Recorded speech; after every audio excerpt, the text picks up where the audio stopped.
Hello everyone, आज है 28 नवंबर और आज इस वीडियो में हम बात करेंगे पंजाब नेशनल बैंक के बारे में। देखिए, पंजाब नेशनल बैंक का शेयर अब उस लेवल पर पहुंच चुका है जहां पर खरीदारी के मौके हर बार बनते हैं। और अगेन मैं कह दूं, वीडियो को पूरा जरूर देखिएगा, कहां पर मौके हैं उसके बारे में हम चर्चा करेंगे। 38 रुपीज का शेयर है। तो वीडियो को शुरू करूं उससे पहले अगर आपने अभी तक चैनल को सब्सक्राइब नहीं किया है तो प्लीज़ अभी इसे सब्सक्राइब कर लीजिए, क्योंकि आगे भी बहुत सारे वीडियोस हैं जो आपको काफ़ी ज़्यादा हेल्प करेंगे। तो पंजाब नेशनल बैंक का शेयर 38 रुपीज़ पर आ चुका है। 3.5% की गिरावट फ्राइडे के दिन में देखने को मिली है। कोरोना के जो नए वेरिएंट की वजह से पूरे मार्केट में भैया गिरावट थी, पूरा मार्केट टूट रहा था। बहुत बड़ी, बहुत भयंकर गिरावट हमें देखने को मिली। और ऐसे में पंजाब नेशनल बैंक जैसे शेयर में गिरावट आना कोई बड़ी बात नहीं है भैया। जब पूरा मार्केट टूट रहा हो तो इसमें तो गिरावट लाजमी बनती भी है, क्योंकि फंडामेंटली उतना स्ट्रांग है नहीं, लेकिन बन सकता है क्योंकि पिछले 1-1.5 साल में अच्छा खासा परफॉर्मेंस इस कंपनी ने, इस बैंक ने जरूर दिखाया है। तो 38 रुपीज का शेयर है। पिछले एक महीने में अगर देखें तो पिछले एक महीने में पंजाब नेशनल बैंक के शेयर में 16% की गिरावट है। 46 रुपीज से लगातार टूटा है। और अगर आप मेरे चैनल को रेगुलर फॉलो करते हो तो जब ये शेयर 45 क्रॉस किया था तभी मैंने वीडियो बना के कहा था कि अब प्रॉफिट बुकिंग का वक्त आया है, दोबारा 40 रुपए के नीचे शेयर जा सकता है। तो पहली चीज, खरीदना तो मत। और जब 40 के नीचे जाएगा तब डेफिनेटली मैं आपको वीडियो बनाकर अपडेट भी कर दूंगा कि कहां पर मौके बनेंगे। तो अब डेफिनेटली बात करना बनता भी है। एक साल में देखा जाए तो पिछले एक साल में यहां पर 20% का ग्रोथ है।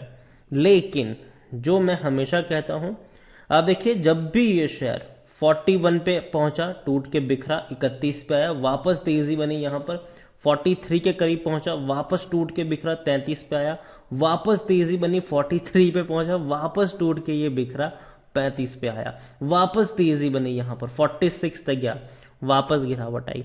तो देखो, ये हमेशा देखने को मिला है, यहां पर कई बार देखने को मिला है ये चीज कि 45 रुपए के आसपास जब भी पहुंचा है एक गिरावट आई है जो इसको 40 रुपए से नीचे की तरफ धकेलती है। पहले तो 31 पे था, फिर मानिए 33 पे आया, अब 35 पे आया। अब उम्मीद करते हैं कि 37 पे आकर एक बाउंस बैक यहां से आना चाहिए। और देखते हैं कि आता है कि नहीं। लेकिन पिछले 3 साल में अगर देखा जाए तो 3 साल में पंजाब नेशनल बैंक में 45% की गिरावट है। देखिए, कोरोना काल में जो गिरावट आई थी उससे ये अभी भी रिकवर तो नहीं कर पाया है। 26 रुपए तक का लो बना था और देखा जाए तो अभी दोबारा उतने नीचे तक तो नहीं जाएगा, लेकिन हाँ, 35 से 35 टू 38 के बीच में मौके जरूर है बाइंग के। इस चीज से इग्नोर भी नहीं किया जा सकता है। रीजन ये है कि बैंक के परफॉर्मेंस की अगर मैं बात करूं तो परफॉर्मेंस इनके अच्छे हुए हैं, खराब परफॉर्मेंस नहीं, ऐसा नहीं है।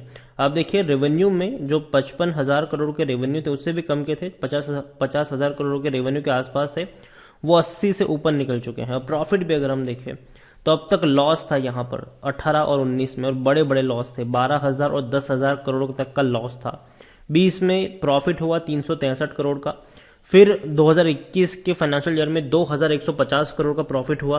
और 2022 के जो 2 क्वार्टर है उसमें ऑलरेडी 2,000 करोड़ से ज्यादा का प्रॉफिट ये बैंक कमा चुका है। साल के अंत तक ये 4,000 करोड़ तक के प्रॉफिट्स आपको दिखा सकता है। तो अगेन इंप्रूवमेंट है, तो ये अच्छी बात है, बुरी चीज नहीं है। हालांकि इस बैंक की सबसे ज्यादा जो रेपुटेशन खराब हुई थी, मिट्टी में मिल गई थी इज्जत इस बैंक की, वो नीरव मोदी वाला कांड होने के बाद हुई थी। इस बैंक की जो हालत हुई भैया, पूरी तरीके से मजाक बन चुका था पंजाब नेशनल बैंक का। यहां पर देखिए, लार्ज कैप शेयर है, 43,000 करोड़ से भी ज्यादा का इसका मार्केट कैप है। एनएससी में देखा जाए तो 5.5 करोड़ से भी ज्यादा का वॉल्यूम से बड़ी क्वांटिटी में शेयर ट्रेड हो रहे हैं।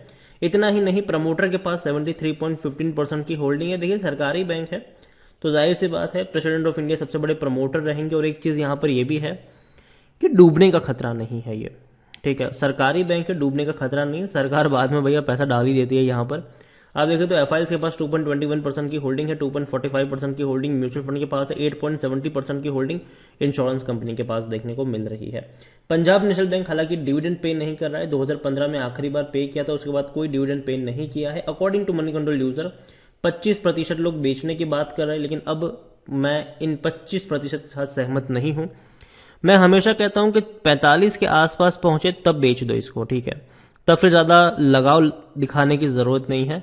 तब ये मत सोचो कि 50 पे जाएगा तब बेचूंगा, नहीं जाएगा, ठीक है, वापस टूटेगा ये। लेकिन जब 40 के नीचे जाए तब तो नहीं बेचना चाहिए, क्योंकि देखो वो एक मौका होता है, क्योंकि 35 के आसपास का जो लेवल है वो खरीदारी का लेवल है और वहां पे मौके बनते हैं, बाइंग की अपॉर्चुनिटीज बनती है वहां पर। तो एटलीस्ट उस लेवल पर तो बेचना नहीं चाहिए कभी भी। पीएनबी के बारे में अगर हम बात करने जाए तो खरीदने का हाँ सही मौका है, क्योंकि शेयर ओवरबॉट जोन में नहीं है, कोई भी रेड फ्लैग नजर नहीं आ रहा है। लेकिन आप देखिए डिविडेंड पे नहीं कर रहा है, लॉन्ग टर्म में बैंक एफडी जितना भी पैसा नहीं इसने बनाकर दिया है। अब खुद देखिए ना, यहाँ पर अगर आप 10 साल का चार्ट देखोगे तो भैया गिरावट का ट्रेंड है। लेकिन एक चीज है कि नीचे के लेवल से बाइंग देखने को मिलती है, ऊपर के लेवल पर प्रॉफिट बुकिंग देखने को मिलती है। पीएनबी को लेकर मैं एक चीज हमेशा कहता हूं कि पर शेयर 5 से 6 रुपए का भी अगर फायदा हो तो एक बार के लिए प्रॉफिट लेने में कोई हर्ज नहीं होना चाहिए, पहली चीज। हाँ सस्ता मिल रहा है अभी के लिए, इतना ही नहीं 16 का पी हो चुका है, जबकि सेक्टर पी 26 का है, तो सस्ता है ये शेयर, ठीक है। और अगेन ये मत सोचो ना कि भैया मैं इसको खरीद के भूल जाऊंगा, जी नहीं, इसको याद रखना है और नीचे के लेवल पर खरीदने के बाद ऊपर के लेवल पर बेचना भी है इसे। तो यही मैं कहूंगा पंजाब नेशनल बैंक के शेयर में कि खरीदारी के मौके डेफिनेटली मिलने वाले हैं, यहाँ पर डेफिनेटली मिलेंगे। पहली चीज ये है कि बैंक बर्बाद नहीं होने वाले, सरकार लास्ट में पैसा डाल ही देती है, लेकिन हाँ वो भी भैया टैक्स पेयर का ही पैसा होता है, हमारा ही पैसा इस बैंकों में जाता है। लेकिन जो बड़ी चीज है पंजाब नेशनल बैंक को लेकर वो ये है कि पिछले 2 सालों में इस बैंक ने इंप्रूवमेंट दिखाया है। पिछले साल इसने हर क्वार्टर तकरीबन 500 करोड़ से भी ज्यादा का मुनाफा कमाया है, सालाना 2150 करोड़ के आसपास का प्रॉफिट कमाया है। इस साल जो 2 फाइनेंशियल ईयर के दो फाइनेंशियल क्वार्टर के जो रिजल्ट्स आए हैं उसमें दोनों में ही 1000 करोड़ से ज्यादा का प्रॉफिट है। तो इसी रफ्तार से 4000 करोड़ तक के प्रॉफिट ये बैंक आपको दिखा सकते हैं, मतलब इंप्रूवमेंट आ रहा है, ठीक है। लेकिन एक बहुत बड़ा रिस्क लेने की भी जरूरत नहीं है। तो यहां पर आप खरीदारी करते हैं तो 35 रुपए के आसपास के लेवल पर खरीदारी करके चलिए, और ऊपर के लेवल पर शेयर अगर आपको 5 से 7 रुपए का भी एक बार प्रॉफिट होता है तो मेरे हिसाब से एक बार के लिए प्रॉफिट तो ले ही लेना चाहिए। यहाँ पर अंधाधुंध पैसा पंजाब नेशनल बैंक में नहीं बहाना चाहिए। ये नहीं कह रहा हूँ कि बैंक खराब है, लेकिन जो चार्ट सजेस्ट कर रहा है वो तो यही है कि 45 पर आपको प्रॉफिट बुकिंग देखने को मिलती है, 35 रुपए के आसपास खरीदारी के मौके बनते हैं। तो उस चीज़ को याद रखिए। वीडियो को यहीं पे एंड करूंगा, पसंद आया हो तो लाइक करो, शेयर करो, चैनल पर अगर आप पहली बार आए हैं तो प्लीज़ सब्सक्राइब करें। और पंजाब नेशनल बैंक के बारे में आप क्या सोचते हैं वो भी आप मुझे कमेंट में लिखकर बता सकते हैं। Thank you.